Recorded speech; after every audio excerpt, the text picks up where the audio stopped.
Lyric Nainaba Sida Mayambu, Amazing Bible Prophecy Ministry Nataram Oxeri, Nasini Nagadruba, chapter Asidi Romans, chapter 9, 1 to 16. Masigi title na Ishorna Asumba Israel Sing Khandopa. Hariba Asigi Maramda Equine Naminasi, Ahan Beda Equi Ishoda Patnatopsi. Stragada Lebe Ipa Yam Tagasare, Equina Nahana Karamba. Asumba Israel Simbunana Khandopra Haibasigi Maram de Queen Kaitang Naki Bible degi Pakon Sapa Polna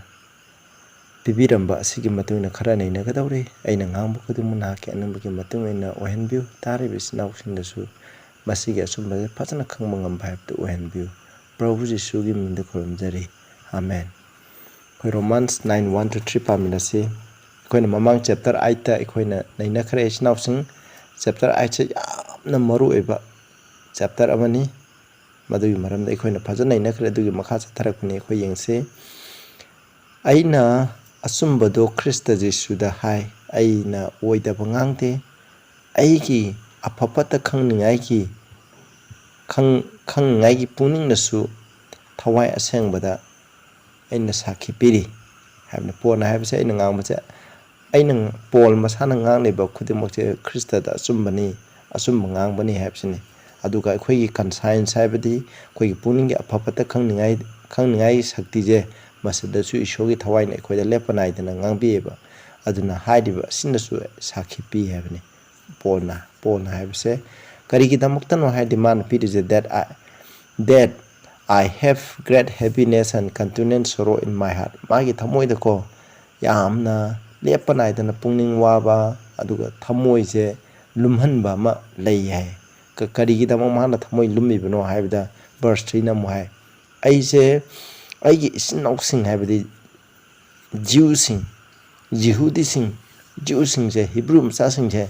Masiki the mug, I is noxing Masiki the mug. I say, Shona is a sap, Makoibu board, Pangani have a taragadi, I say, Shona sap. Pirabasu a Shona sapi by me winning having a man habs. Hide Shona it was happy rega Israel Machasing a sebo Pangadaba Makoibu can be Pangadabu or Taragati a Maduni and a Pamde and a Polna having Masida mana make an a snausa Masida Equina Oxan Beaba para Amale Maduri Kano. I quake Cairo like I sing. A shokang daba is now sing. I quake Marum upang say. Makoi kaningai gi damak nang aise ishorgi chira phangba mi makoi kaningai honabada aise chira phangba mi amma oiba taragasu madu harauni yagadabni habsni ai gi thawai thaduga atopa singi damak kanbiningai honaba habse masi ekhoin oi gadabni habni kaidong masi oiro masi kaidong do oiro haidi aina atopa bu kaningai gi damak ai thawai thadokpa habse oiro Thawai Tadokpa, Aina, Agi Punsi, Gamaga, Aina Norota Salaga, Topa is now sing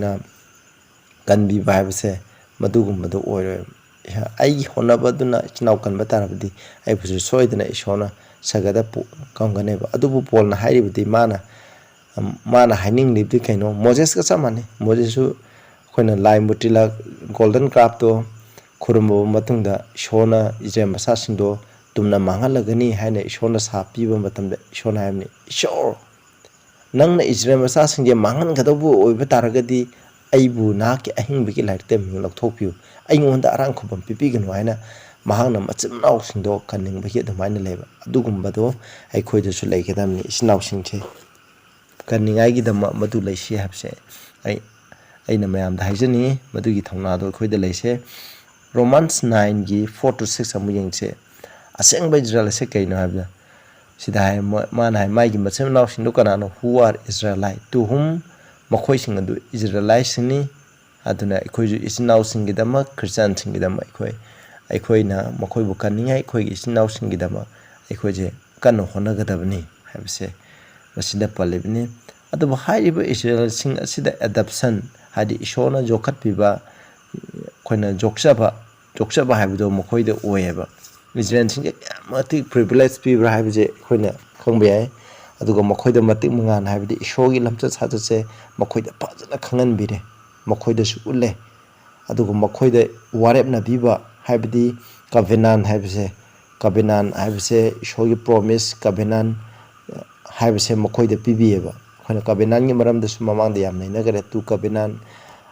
ꯒꯤ ꯃꯔꯝꯗ ꯑꯗꯨꯅ ꯑꯅꯧꯕ ꯀꯚꯦꯅꯥꯟ ꯄꯨꯝꯅꯃꯛꯁꯦ ꯍꯥꯏꯕꯗꯤ ꯃꯔꯨꯑꯣꯏꯅ ꯇꯥꯏꯕꯪꯄꯥꯟꯗ ꯂꯩꯔꯤꯕ ꯄꯥꯄꯤꯁꯤꯡ ꯑꯁꯤꯕꯨ ꯀꯟꯕꯤꯅꯤꯡꯉꯥꯏꯒꯤꯗꯃꯛ ꯄ꯭ꯔꯚꯨ ꯖꯤꯁꯨ ꯈ꯭ꯔꯤꯁꯇꯅ ꯀ꯭ꯔꯣꯁꯇ ꯁꯤꯕꯤꯕ ꯃꯥꯅ ꯁꯤꯕꯤꯕ ꯑꯁꯤꯒꯤ ꯃꯄꯥꯟꯅ ꯑꯩꯈꯣꯏꯕꯨ ꯅꯧꯅ ꯄꯣꯛꯑꯒ ꯀꯟꯕꯤꯅꯤꯡꯉꯥꯏꯒꯤ ꯍꯥꯏꯔꯤꯕ ꯋꯥꯔꯦꯞꯅꯕꯁꯦ ꯏꯖ꯭ꯔꯦꯜ ꯃꯆꯥꯁꯤꯡꯗ ꯏꯁꯣꯔꯅ ꯍꯥꯟꯅ ꯄꯤꯕꯤꯕꯅꯦꯕ ꯃꯈꯣꯏꯗ ꯂꯣꯏꯅ ꯈꯟꯗꯣꯛꯄꯤꯕꯅꯤ ꯃꯈꯣꯏꯗ ꯄꯤꯕꯤꯕꯅꯤ ꯑꯗꯨꯒ ꯏꯁꯣꯔꯒꯤ ꯋꯥꯌꯦꯟꯗꯥꯊꯪꯁꯨ ꯃꯈꯣꯏꯗ ꯄꯤꯕꯅꯤ ꯏꯁꯣꯔꯕꯨ ꯁꯦꯕꯥ ꯇꯧꯕꯁꯨ ꯃꯈꯣꯏꯗ ꯄꯤꯕꯅꯤ ꯑꯗꯨꯒ ꯋꯥꯁꯛꯄꯤꯕꯁꯨ ꯏꯁꯣꯔꯅ ꯑꯩꯈꯣꯏꯒꯤꯗꯃꯛ ꯀꯟꯕꯤꯕ ꯃꯄꯨ ꯂꯥꯛꯀꯅꯤ ꯍꯥꯏꯕ ꯕꯥꯏꯕꯜ ꯑꯁꯤꯗꯤ ꯃꯩꯍꯧꯔꯣꯟꯗꯒꯤꯅ ꯔꯦꯚꯦꯂꯦꯁꯟꯗ ꯄꯤꯔꯤꯕꯁꯤꯗꯤ ꯏꯁꯣꯔꯒꯤ ꯋꯥꯁꯛꯄꯤꯕ ꯉꯥꯛꯇꯅꯤ ꯑꯩꯈꯣꯏꯅ ꯌꯥꯝ ꯐꯖꯕ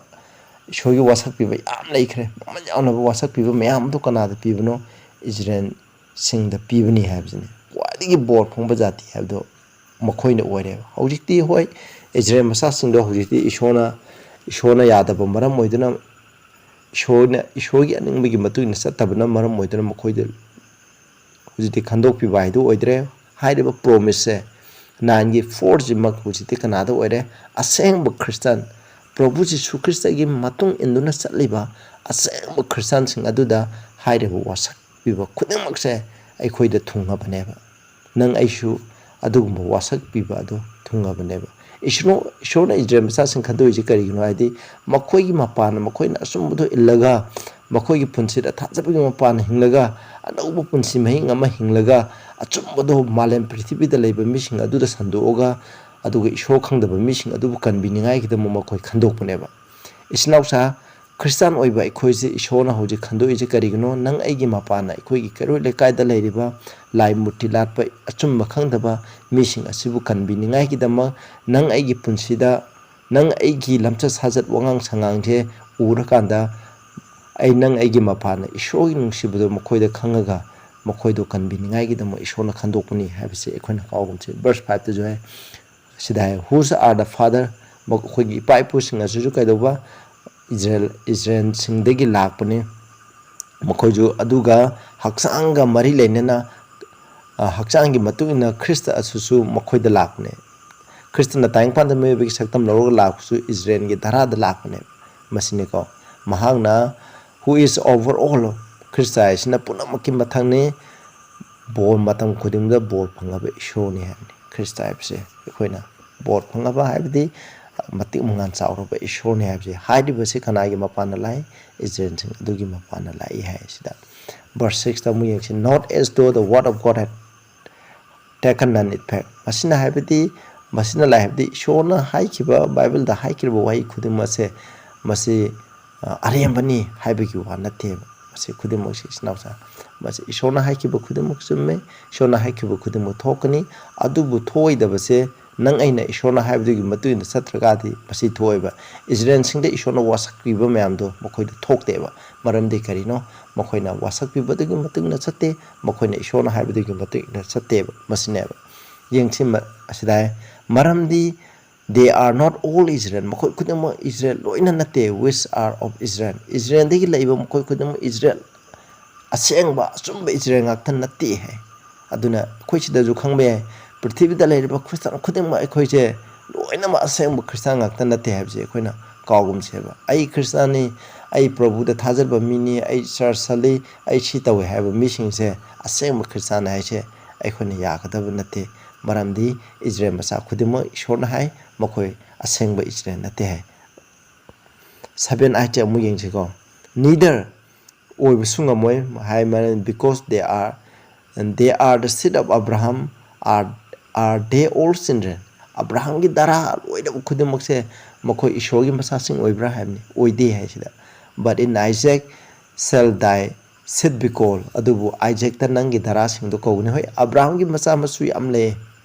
ꯀꯣ ꯑꯕ꯭ꯔꯥꯍꯝꯒꯤ ꯃꯆꯥ ꯃꯁꯨ ꯃꯥꯒꯤ ꯅꯨꯄꯤ ꯑꯇꯣꯝꯕꯤꯒꯤ ꯃꯆꯥꯁꯤꯡ ꯂꯩ ꯁꯔꯥꯏꯒꯤ ꯅꯠꯇꯕ ꯑꯩꯈꯣꯏꯅ ꯍꯒꯥꯏꯒꯤ ꯃꯆꯥꯁꯤꯡ ꯂꯩ ꯑꯗꯨꯒꯨꯝꯕ ꯗꯔꯥ ꯃꯌꯥꯝ ꯂꯩ ꯀꯦꯇꯨꯔꯥꯒꯤ ꯂꯩ ꯃꯣꯏ ꯈꯨꯗꯤꯡꯃꯛ ꯑꯗꯣ ꯀꯩꯗꯧꯕ ꯑꯗꯣ ꯑꯁꯦꯡꯕ ꯏꯁꯣꯔꯒꯤ ꯃꯆꯥꯁꯤꯡ ꯑꯣꯏꯕ꯭ꯔꯥꯕ ꯑꯣꯏꯗꯦꯕ adubu kana ishorgi dara lakadaba khandok pibadu kana dai lai Isaac tagi lai hai sida verse 8 ta jo mu yengse they which are the children of flesh are not the children of God hai hakchang oiba masasing adudi ishorgi masa nate aikoina hakchang oiba maramda hakchang oiba maramda aikoina Roman chapter 8 ta phajana naina khre hakchang gi matung ina chattaba thawai gi matung ina chatpa mising aduda ishona maran siba leite hai masiko aikoina verse chapter 8 ta marana hakchang gi matung ina chatpa mising na pap tawi hai haibdu adugi maramda aikoina mamangda naina khreba aduna hakchang gi matung ina chatpa haibdi aikoina ishogi waina thang thugaiba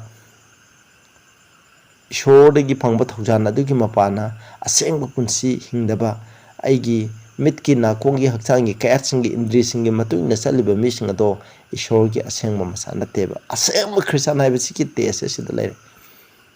aikoina hakchangi matuina saliba Prabhu Jesu Christa jo thajai haraga hakchangi matuina saliba mising ado asengba Christian nate haiba sine hoi kana mising na ichnausina haiba myamam le khoi Prabhu da thajaragadi ama oigera aikoi asengba Christian ai nate aikoi adu nate Bible na haiba ko koina Prabhu da thajaba mi mam Christian noiba ke amram time pangi matuina satpa aikoi hakchangi matuina satpa mising leba adu mokoi asengba sanate but adu why the children of promise are counted for the seed adu ishona wasak pibagi masasing adudi Abraham gi dara oina singthana bi hai sida wasak piba haibdi keno koina Abraham gi dara da Prabhu Jesu Christa lakane habne hojiti Prabhu Jesu Christa bu thajaba mising adu kanagi Abraham gi dara oi hamne aina matangi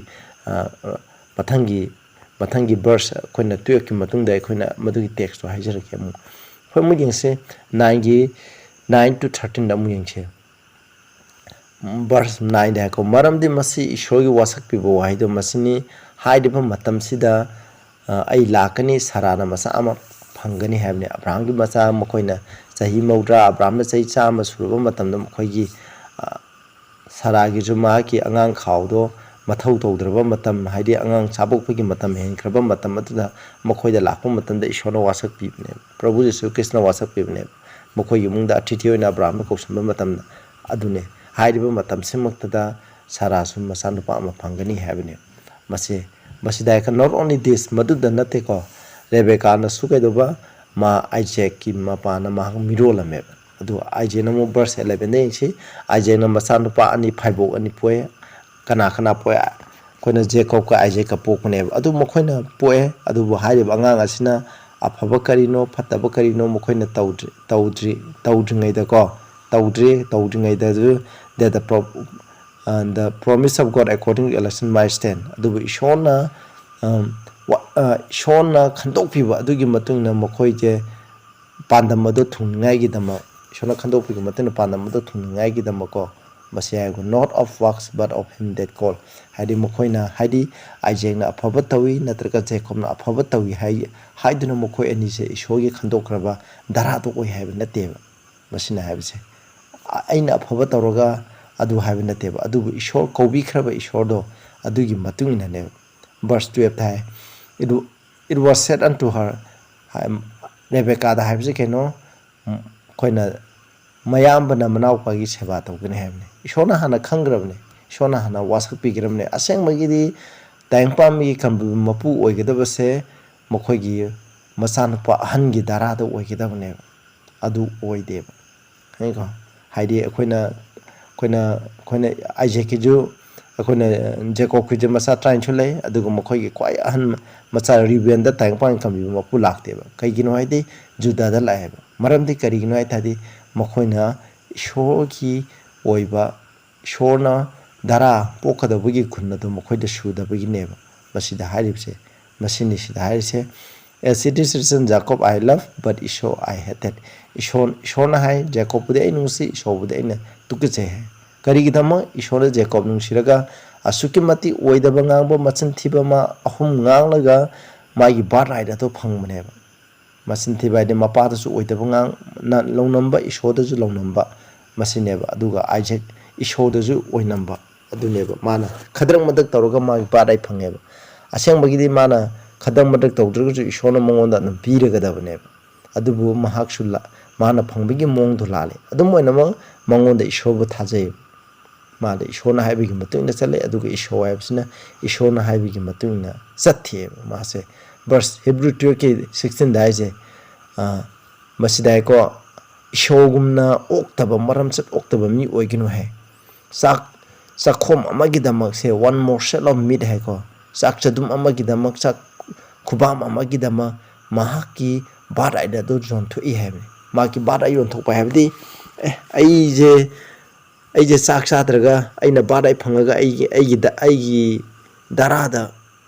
ꯑꯩꯃꯛꯇꯒꯤ ꯇꯥꯏꯕꯪꯄꯥꯟꯕꯒꯤ ꯑꯩꯒꯤ ꯗꯔꯥꯗ ꯇꯥꯏꯕꯪꯄꯥꯟꯕꯒꯤ ꯀꯟꯕꯤꯕ ꯃꯄꯨꯗꯣ ꯂꯥꯛꯀꯗꯕ ꯑꯗꯨꯒꯨꯝꯕ ꯂꯥꯛꯀꯗꯕ ꯑꯣꯏꯔꯁꯨ ꯑꯩ ꯍꯧꯖꯤꯛ ꯆꯥꯛ ꯆꯔꯥ ꯑꯃ ꯆꯥꯗ꯭ꯔꯒꯗꯤ ꯑꯩ ꯁꯤꯔꯒꯅꯤ ꯃꯗꯨꯗꯤ ꯑꯩ ꯁꯤꯕꯕꯨꯗꯤ ꯑꯩꯒꯤ ꯕꯥꯔꯠ ꯔꯥꯏꯠꯇꯣ ꯍꯥꯏꯗꯤ ꯑꯩ ꯇꯥꯏꯕꯪꯄꯥꯟꯕꯒꯤ ꯀꯟꯕꯤꯕ ꯃꯄꯨ ꯂꯥꯛꯀꯗꯕ ꯗꯔꯥꯗꯣ ꯑꯗꯨꯒꯤ ꯕꯣꯔ ꯐꯪꯕ ꯏꯁꯣꯔꯅ ꯕꯣꯔ ꯄꯤꯕ ꯃꯤꯗꯣ ꯑꯣꯏꯒꯗꯕ ꯃꯇꯧ ꯑꯩ ꯆꯥꯛꯈꯣꯝ ꯑꯃ ꯆꯥꯕꯅ ꯐꯩꯗ ꯍꯥꯏꯕꯅꯤ ꯃꯥꯒꯤ ꯊꯋꯥꯏꯕꯨꯗꯤ ꯃꯥꯒꯤ ꯊꯋꯥꯏꯗꯣ ꯑꯗꯨꯅ ꯍꯦꯟꯅ ꯂꯨꯅ ꯈꯜꯂꯦꯕ ꯏꯁꯣꯔꯒꯤ ꯕꯣꯔꯗꯒꯤꯗꯤ ꯉꯥꯏꯍꯥꯛꯀꯤ ꯑꯣꯏꯕ ꯃꯍꯥꯛꯀꯤ ꯊꯋꯥꯏ ꯄꯥꯝꯃꯨꯕꯗꯣ ꯑꯗꯨꯅ ꯍꯦꯟꯅ ꯂꯨꯅ ꯈꯜꯂꯦꯕ ꯆꯥꯛꯈꯣꯝ ꯑꯃꯅ ꯍꯦꯟꯅ ꯃꯥꯒꯤ ꯏꯁꯣꯔꯒꯤ ꯕꯣꯔꯗꯒꯤꯗꯤ ꯃꯥꯒꯤ ꯆꯥꯛꯈꯣꯝ ꯑꯃꯅ ꯍꯦꯟꯅ ꯃꯔꯨ ꯑꯣꯏꯅ ꯂꯧꯕ ꯃꯤꯅꯦꯕ ꯑꯗꯨꯅ ꯃꯔꯝ ꯑꯣꯏꯗꯨꯅ ꯏꯁꯣꯔꯅ ꯃꯥꯕꯨ ꯇꯨꯀꯨꯖꯕꯅꯦꯕ ꯑꯗꯨꯅ ꯏꯁꯣꯔꯅ ꯃꯥꯕꯨ ꯑꯩꯈꯣꯏꯅ ꯇꯥꯏꯕꯪꯄꯥꯟꯕꯒꯤ ꯀꯟꯕꯤꯕ ꯃꯄꯨꯒꯤ ꯂꯥꯏꯟ ꯑꯗꯨꯗꯣ ꯄꯣꯛꯈꯤꯗꯦꯕ ꯏꯆꯤꯟꯅꯥꯎꯁꯥ ꯃꯁꯤꯅꯤ ꯑꯩꯈꯣꯏꯅ ꯀꯅꯥꯒꯨꯝꯕ ꯃꯤꯁꯤꯅ ꯑꯩꯈꯣꯏꯅ ꯏꯁꯥꯎꯅ ꯆꯥꯛꯈꯣꯝ ꯑꯃꯒꯤꯗꯃꯛ ꯃꯍꯥꯛꯀꯤ ꯕꯥꯔꯠ ꯔꯥꯏꯠ ꯌꯣꯟꯊꯣꯛꯄꯒꯨꯝꯅ ꯅꯪ ꯑꯩꯁꯨ ꯄꯥꯞ ꯃꯆꯥ ꯑꯃꯒꯤꯗꯃꯛ ꯑꯗꯨꯅ